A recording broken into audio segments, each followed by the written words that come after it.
Man, it's been about a month since I've recorded any content for this series. That last video was that video on ghost followers, and I know it doesn't feel like it's been a month. Hopefully I'm getting these videos out only a week or two apart. But man, it has been a brutal month. I've been getting my butt kicked.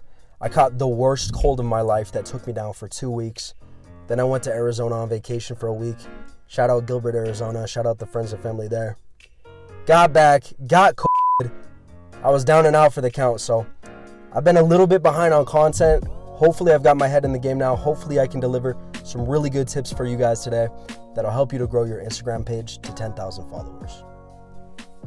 So I'm definitely blessed to be here, but one of the good things that happened in taking me down for about a month and forcing me to stretch out the recording here is that we can actually go back and compare the stats that I was looking at when I had lots of ghost followers in this last video. And since I removed those ghost followers, we can look at how my stats have started to change on my Trap Theory page. Now, obviously, when we had ghost followers, my reach was going down significantly, and so was the amount of followers that I was pulling in. And you can see about a 2-week period here where for that first week, I'm getting rid of ghost followers. And then that second week, as I'm getting rid of those ghost followers, you can start to see my reach skyrocket back up, and you can start to see my account take off again. And I just want to say, I touched on it last episode. I talked about how I was getting rid of about 120 ghost followers. But I do want to say one lesson that can be learned from this is if you look at these stats, you can see that my reach was diminished, or my reach was much lower for about 2 weeks here. That's about 2 weeks that I lost of maximizing the amount of followers I'm getting because I waited until my page's reach started to tank to then fix the problem. So what you can actually take here, and one recommendation that I would make different from what I've shown you in this series so far, is if you guys want to be proactive with getting rid of ghost followers, trimming it here and there, kind of pruning them as you go, instead of waiting for your reach to start dropping, you guys might not be down for the count for 2 weeks like I am here. And that's one way that you might actually be able to grow faster than I'm showing you in this series. But all of that had to do with last week's video. Now let's take a second and get into the actual stuff that we want to teach you about this week. Some core metrics that you need to understand so that you can manipulate the data and grow your page as fast as possible. But I am going to save the best for last, so make sure that you stick through to the end, because that last one is going to be the most important growth metric that you need to know if you want to make your account profitable and make it grow as fast as possible. So reach and impressions are two of the most important metrics that are easily conflated and confused with one another.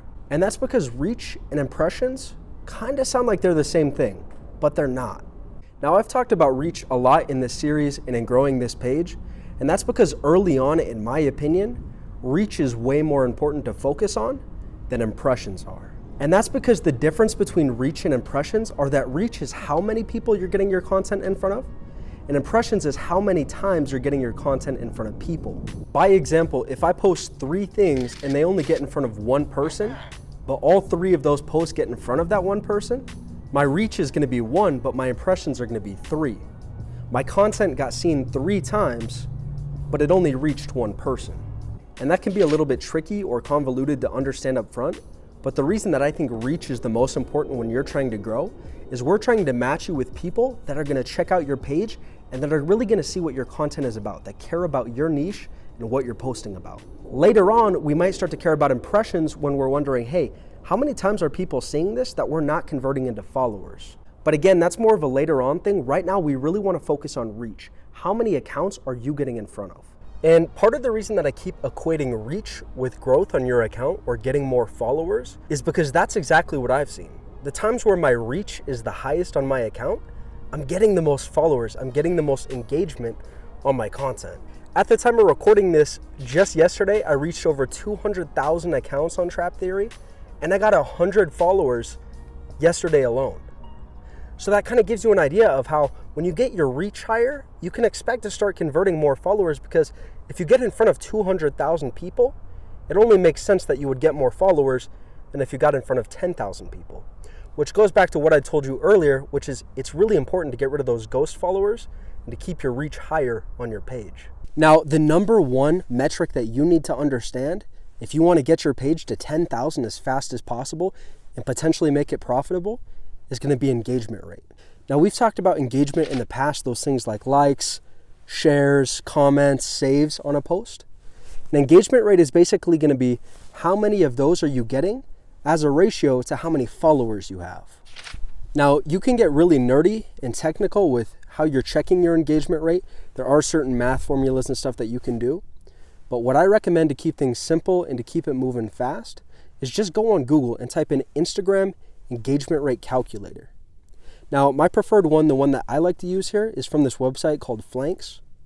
And this Flanks engagement calculator is going to let you check for free, I think, twice a day what your engagement rate is, so that you can kind of check it every day and see how it's fluctuating.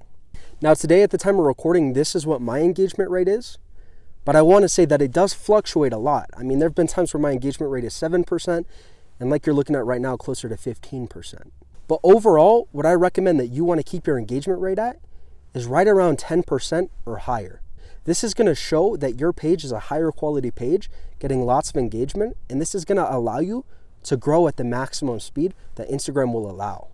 And that's because, generally speaking, I found that Instagram tends to favor your page and push it farther in the algorithm when you're at that 10% or higher for your engagement rate. And the reason that I mentioned profitability earlier in the video is if you ultimately want to sell shoutouts on your page, like a lot of pages do, a lot of theme pages grow so that they can ultimately sell shoutouts, your engagement rate is going to be a great way for people to gauge, should I spend money with them or no? If your engagement rate is well above that 10%, they're going to say, hey, this guy, his content gets in front of a lot of people when he posts. And I mean, really, it does make sense. If you could spend money with a page where you're going to get in front of 20% of their followers, or a page where you're going to get in front of 2% of their followers, obviously you want to go spend money with the much more engaged audience. And then I'll just go ahead and give you one of my favorite ways to kind of check my engagement rate on the move as I'm going with my page. And that's just to check in, let's say 2 hours, 10 hours, 24 hours after I posted something. You can go into your insights on that post and see what are my accounts reached and what are my likes. If your likes are about 10% of your accounts reached, or the likes on that reel are about 10% of the views that you're getting, that indicates that that's at least a good quality post.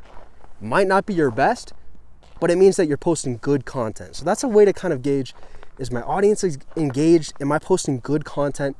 Is this stuff that I'm doing right, or do I need to switch up my strategy?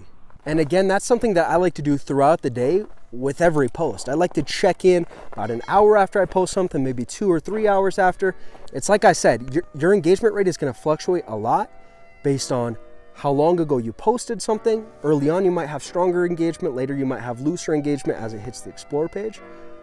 But what's really important is making sure that it's constantly staying around that 10%, no matter how it fluctuates. And as always, if you guys need any extra clarification or explanation for anything or how it works, just hit me up in the comments. I do get back to my comments pretty fast, and I am here to help you hit that 10,000 just like I'm trying to do. So seriously, guys, thank you for your time. God bless and have a good one, man. Thank you.